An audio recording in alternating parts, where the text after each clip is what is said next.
Bismillahirrahmanirrahim. Assalamualaikum warahmatullahi wabarakatuh. Hari ini berjumpa kembali dalam kuliah hukum. Kita akan berbicara tentang dasar-dasar hukum acara perdata. Apa itu hukum acara perdata? Kita lihat pengertiannya seperti apa. Di sini adalah beberapa eh, makna daripada hukum acara perdata itu sendiri. Di mana hukum acara perdata itu seringkali dipahami atau dimaknai sebagai keseluruhan peraturan atau norma hukum yang mengatur tata cara seseorang mempertahankan dan melaksanakan hak-haknya di peradilan perdata.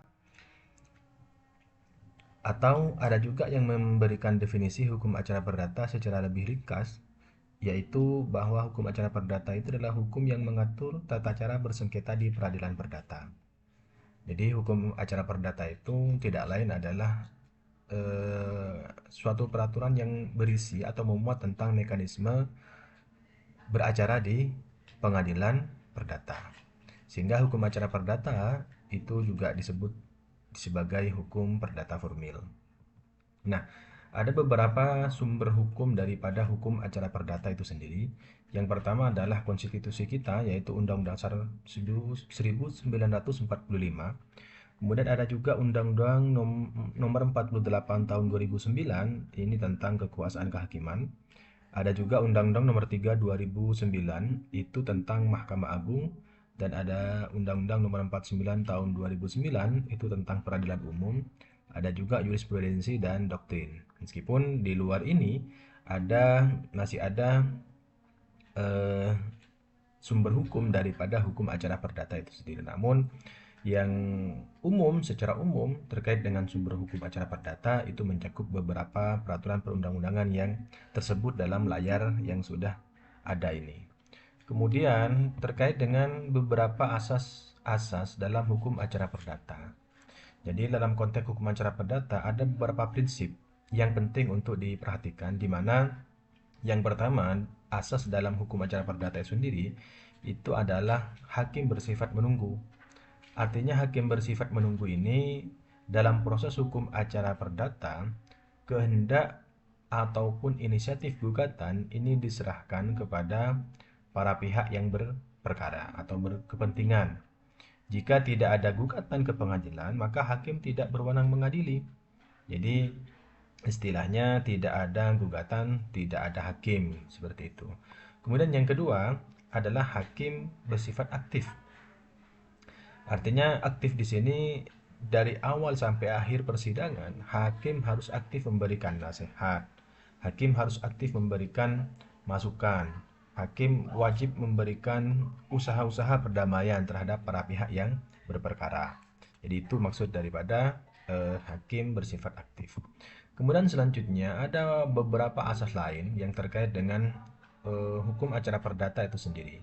Yang pertama, yang selanjutnya ialah sidang bersifat terbuka.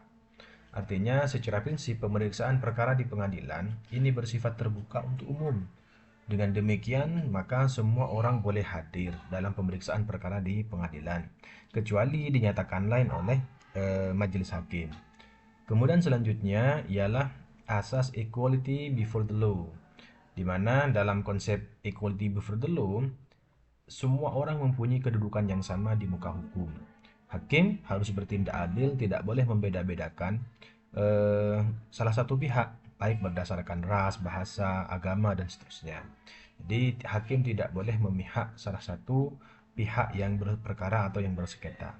Kemudian selanjutnya dalam hukum acara perdata tidak harus diwakilkan. Ya, tidak harus diwakilkan. Artinya berperkara di pengadilan tidak harus diwakilkan atau dikuasakan oleh pengacara. Tapi para pihak ini dapat eh, bertindak sendiri ya atas namanya sendiri. Kemudian beracara dengan lisan. Beracara dengan lisan ini artinya adalah pemeriksaan perkara di persidangan itu dilakukan dengan tanya jawab langsung antara hakim dengan para pihak maupun dengan para saksi. Jadi selanjutnya adalah beracara secara langsung. Dalam konsep beracara secara langsung, pemeriksaan perkara di persidangan dilakukan secara langsung ya di hadapan hakim. Hakim berhadapan kemudian berbicara, mendengar keterangan dari para pihak yang berperkara maupun dengan saksi di persidangan. Kemudian terkait dengan seperti apa sih proses gugatan itu? Alur dari proses gugatan dalam hukum acara perdata itu terdiri dari beberapa tahap yang tersebut dalam slide ini. Yang pertama, para pihak harus mendaftarkan dulu gugatannya. Setelah gugatan didaftarkan, maka akan dilakukan yang namanya pemeriksaan berkas. Nah, setelah pemeriksaan berkas selesai, maka pihak yang berperkara ini membayar panjar perkara. Baru kemudian dilakukan penetapan hakim dan panitera pengganti. Setelah itu akan dilakukan yang namanya pemeriksaan pendahuluan. Kemudian dilanjutkan dengan penetapan hari sidang. Kemudian dilanjutkan dengan pemanggilan dan kehadiran para pihak. Kemudian pemeriksaan sidang dan perdamaian. Dilanjutkan dengan pembuktian dan diakhiri dengan putusan. Nah, kemudian kemana gugatan itu diajukan? Maka ini yang sering menjadi pertanyaan oleh para pihak yang berperkara. Jadi kalau tergugatnya hanya satu orang, maka gugatan itu diajukan ke pengadilan negeri atau PN tempat kediaman tergugat. Jadi ingat, ketika tergugatnya hanya satu orang, maka gugatan diajukan ke pengadilan negeri tempat kediaman tergugat, bukan tempat kediaman penggugat ya. Kemudian berikutnya, jika tergugat lebih dari satu orang dengan tempat tinggal berbeda misalnya, yang satu ada di Surabaya, yang satu ada di Bandung, yang satu ada di Bali misalnya. Jadi tergugatnya lebih dari satu orang, tempat tinggalnya berbeda-beda. Maka gugatan, sementara penggugat misalnya ada di Pasuruan misalnya. Maka gugatan itu diajukan ke pengadilan negeri tempat tinggal tergugat yang diketahui oleh penggugat secara jelas. Misalnya yang sangat dekat atau yang sangat dikenal oleh penggugat adalah tergugat yang berasal dari Surabaya. Maka ke pengadilan negeri Surabaya gugatan dilakukan. Kemudian selanjutnya adalah terkait dengan tempat tinggal tergugat yang tidak diketahui. Jadi misalnya kalian berperkara dalam konteks hukum perdata dengan seseorang yang tidak diketahui. Maka kemana gugatan itu diajukan? Diajukan ke pengadilan negeri tempat tinggal penggugat. Jadi diajukan ke pengadilan negeri tempat tinggal penggugat. Kalau kalian tidak mengetahui secara jelas, secara pasti di mana tergugat itu tinggal. Kemudian ketika gugatan terhadap barang tetap, seperti tanah misalnya, bangunan, gedung, dan seterusnya. Maka kemana gugatan diajukan? Gugatan diajukan ke pengadilan negeri tempat barang tetap tersebut berada. Jadi kalau kalian ada di Jember, kemudian barang tetap yang menjadi objek sengketa gugatan kalian itu ada di Lumajang misalnya, maka ke pengadilan negeri di Lumajang karena posisi barang tetap tersebut berada di Lumajang seperti itu. Kemudian dalam proses pemeriksaan di persidangan ini ada beberapa kemungkinan ya. Eh, Kemungkinan kehadiran daripada satu pihak dari tergugat maupun dari penggugat. Nah, di sini ada tabel ya. Di situ dijelaskan bahwa dalam konteks tabel pertama, ketika penggugat tidak hadir dan tergugat tidak hadir, maka kedua belah pihak ini sama-sama tidak hadir. Maka bagaimana persidangannya? Maka persidangannya ditunda dan para pihak dipanggil kembali. Status perkaranya seperti apa? Diperiksa pada persidangan berikutnya atau hakim akan menjatuhkan putusan gugur dan perkara tidak dapat diperiksa kembali. Ya kan? Jadi kalau sama-sama tidak hadir, maka pada persidangan itu sidangnya ditunda. Ya. Dan para pihak dipanggil kembali. Kemudian ketika dipanggil kembali di sidang berikutnya, maka perkaranya akan diperiksa oleh pengadilan. Kemudian bisa saja hakim akan menjatuhkan putusan gugur atau perkara malah kemudian tidak dapat diperiksa. Jadi batal akhirnya gugatan yang akan diperiksa itu. Kemudian yang kedua, ketika penggugat tidak hadir dan tergugat hadir pada saat persidangan yang pertama, ya kan. Tergugatnya hadir, penggugatnya tidak hadir, maka seperti apa persidangannya? Maka persidangannya ditunda dan penggugat dipanggil sekali lagi yang tidak hadir itu. Maka jika tidak hadir kembali, maka gugatan dinyatakan gugur dan dihukum membayar biaya perkara. Gugatannya dinyatakan gugur dan penggugat dihukum dengan membayar biaya perkara. Kemudian selanjutnya, kalau penggugatnya hadir, tergugatnya tidak hadir, ya, maka posisi persidangannya sama, ditunda dan tergugat dipanggil sekali lagi. Jika dalam persidangan berikutnya tergugat tetap tidak hadir, ya kan, maka gugatan penggugat dikabulkan dengan putusan first take. Ya, artinya putusan first take itu gugatan dikabulkan, ya, tanpa hadirnya tergugat. Nah, terhadap beberapa konteks pemeriksaan persidangan yang demikian ini, maka terhadap putusan first take dengan tidak hadirnya tergugat, maka dapat diajukan tuntutan perlawanan namanya verzet. Nah, verzet ini dapat diajukan dalam waktu 14 hari setelah pemberitahuan putusan first take kepada tergugat. Jadi masih ada waktu 2 minggu untuk melakukan tuntutan perlawanan. Nah, apabila pada sidang pertama tergugat hadir, sedangkan pada sidang berikutnya tidak hadir, ya kan, maka perkaranya diperiksa secara kontradiktoir atau di luar hadirnya salah satu pihak. Tetap akan diperiksa, tetapi sifat pemeriksaan perkaranya adalah kontradiktoir. Kemudian, jika penggugat dan tergugat hadir di persidangan, maka sebelum pemeriksaan perkara dimulai, hakim ini wajib untuk mendamaikan para pihak. Ya, baik penggugat maupun tergugat. Nah, wajib didamaikan, ya kan? Jika perdamaian membuahkan hasil, maka akan dibuatkan yang namanya akta van vergelijk yang isinya menghukum para pihak untuk memenuhi isi perdamaian yang telah disepakati.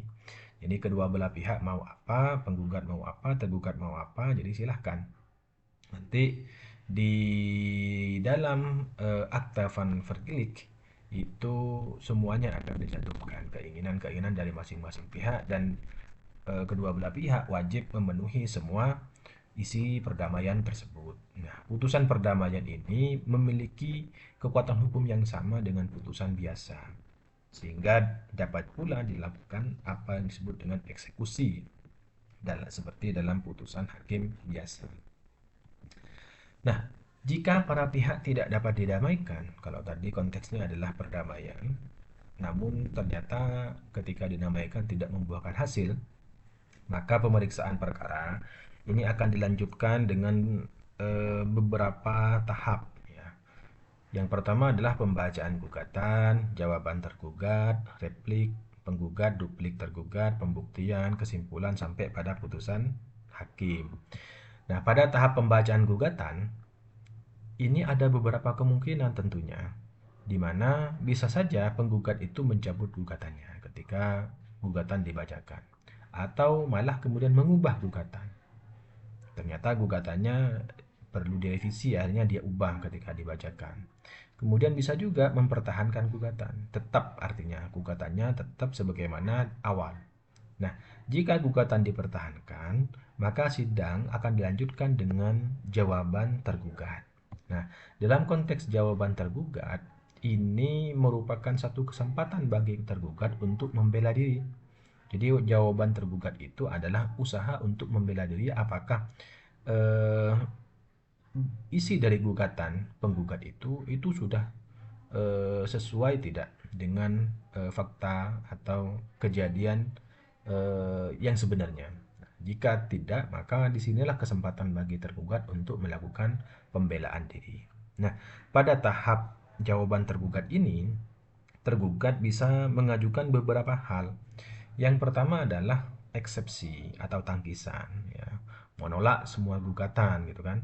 Kemudian yang kedua, mengakui atau menerima sepenuhnya gugatan atau menerima dan mengakui sebagian dari gugatan itu sendiri.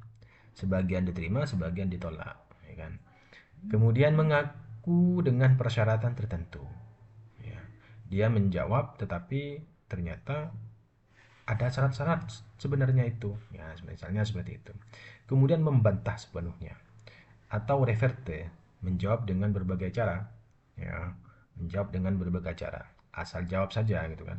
Kemudian rekonvensi, menjawab dengan gugatan balik. Ya, karena tidak sesuai dengan apa namanya? Fakta di lapangan, kejadian yang sebenarnya dinilai dinilai apa namanya merusak reputasinya, akhirnya dia kemudian merasa dirugikan dan melakukan yang namanya gugatan balik.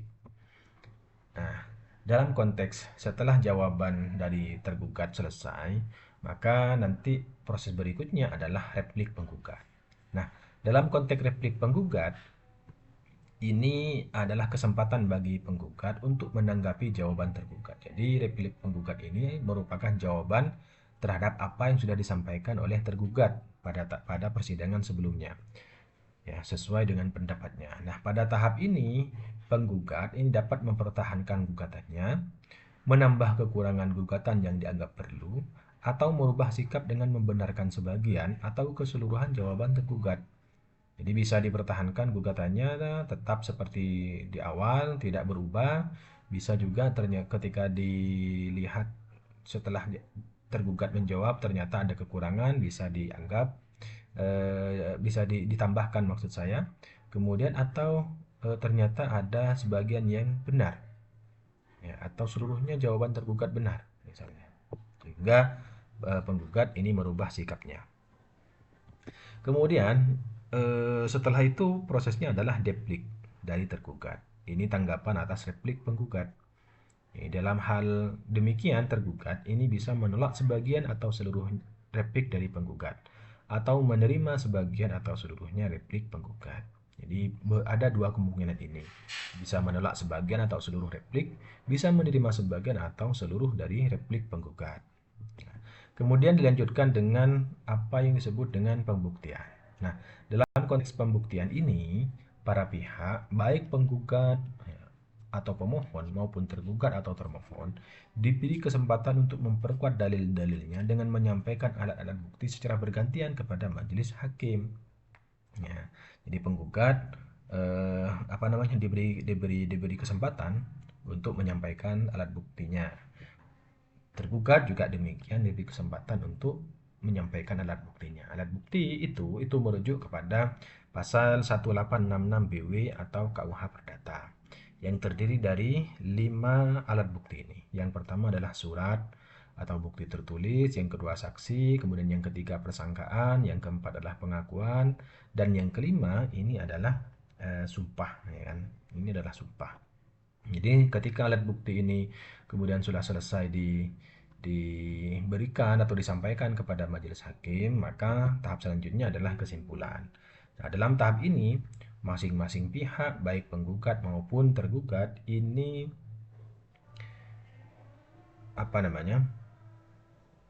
Diberi kesempatan, ya kan, untuk menyampaikan pendapat akhir baik secara tertulis maupun lisan sebagai kesimpulan tentang hasil pemeriksaan selama persidangan berlangsung. Jadi dari awal sampai akhir masing-masing pihak menyampaikan pendapatnya secara tertulis maupun secara lisan. Kemudian dilanjutkan dengan putusan hakim. Nah, pada tahap putusan hakim, hakim kemudian menyampaikan pendapatnya atau pandangannya tentang perkara yang diperiksa selama persidangan disertai alasan-alasan hukum dan dalil dengan putusan hakim. Jadi tidak boleh kemudian hakim menyampaikan pendapatnya atau pandangannya tanpa ada dasar hukumnya, ya, tanpa ada alasan-alasan yang dapat dibenarkan secara hukum, gitu kan. Jadi harus didasarkan kepada alasan-alasan hukum yang jelas dan diakhiri dengan seperti apa putusannya setelah pendapatnya itu disampaikan berdasarkan pertimbangan-pertimbangan yang ada. Nah, terhadap putusan-putusan hakim ini, ya kan, terhadap putusan hakim di pengadilan tingkat pertama, maka ini dapat dimintakan banding kepada pengadilan tinggi oleh pihak yang berperkara. kecuali undang-undang menentukan lain. Ini sesuai dengan pasal 21 ayat 1 Undang-Undang Kekuasaan Kehakiman. Nah, permohonan banding ini disampaikan oleh pemohon atau penggugat dengan surat tertulis atau dengan lisan kepada panitera pengadilan negeri yang menjatuhkan putusan dalam batas waktu tertentu, yaitu 14 hari sejak putusan diberitahukan kepada pihak yang berkepentingan atau penggugat atau pemohon, ya kan? Nah, terhadap putusan pengadilan tingkat banding itu juga masih dapat dimintakan kasasi kepada Mahkamah Agung oleh pihak-pihak yang berperkara. Nah, permohonan kasasi ini dapat diajukan hanya jika pemohon terhadap perkaranya telah menggunakan upaya hukum banding, kecuali ditentukan lain oleh undang-undang. Nah, permohonan kasasi ini hanya dapat diajukan satu kali. Hanya dapat diajukan satu kali, tidak boleh dua kali, tiga kali, tidak boleh. Hanya dapat dilakukan satu kali. Ini kalau kita rujuk dalam pasal berapa ya? Pasal 43 Undang-Undang Mahkamah Agung kalau tidak keliru. Nanti bisa dicek kembali oleh teman-teman. Nah, permohonan kasasi ini dalam perkara perdata disampaikan secara tertulis melalui panitera pengadilan tingkat pertama yang memutus perkaranya dalam tenggang waktu 14 hari setelah putusan penetapan pengadilan yang dimaksudkan diberitahukan kepada pemohon. Nah, terhadap putusan yang telah memperoleh kekuatan hukum tetap, di mana para pihak merasa puas dengan hasil putusannya, misalnya. Nah, apabila ada hal atau keadaan tertentu, misalnya, atau bukti baru misalnya, maka para pihak yang berperkara dapat mengajukan yang disebut sebagai peninjauan kembali kepada Mahkamah Agung. Nah, Mahkamah Agung akan memutus permohonan peninjauan kembali pada tingkat pertama dan terakhir. Ya, tenggang waktu pengajuan permohonan peninjauan kembali ini adalah 180 hari sejak putusan hakim memperoleh kekuatan hukum tetap dan telah diberitahukan kepada pihak yang berperkara atau sejak ditemukan bukti baru yang dinyatakan di bawah sumpah serta disahkan oleh pejabat yang berwenang. Ini seperti itu putusan hakim itu. Jadi putusan hakim itu setelah dalam konteks hukum acara perdata, setelah putusannya selesai dibacakan dan disampaikan kepada para pihak, ketika para pihak merasa belum memperoleh keadilan atas dari putusan itu, maka dia dapat mengajukan apa yang disebut sebagai banding pengadilan tinggi negeri. Jika masih belum menemukan keadilan juga, maka bisa mengajukan yang namanya kasasi ke Mahkamah Agung yang dipaparkan pada bagian sebelumnya. Mungkin itu yang bisa saya sampaikan terkait dengan materi dasar-dasar hukum acara perdata. Semoga ada manfaatnya. Akhirul kalam. Assalamualaikum warahmatullahi wabarakatuh.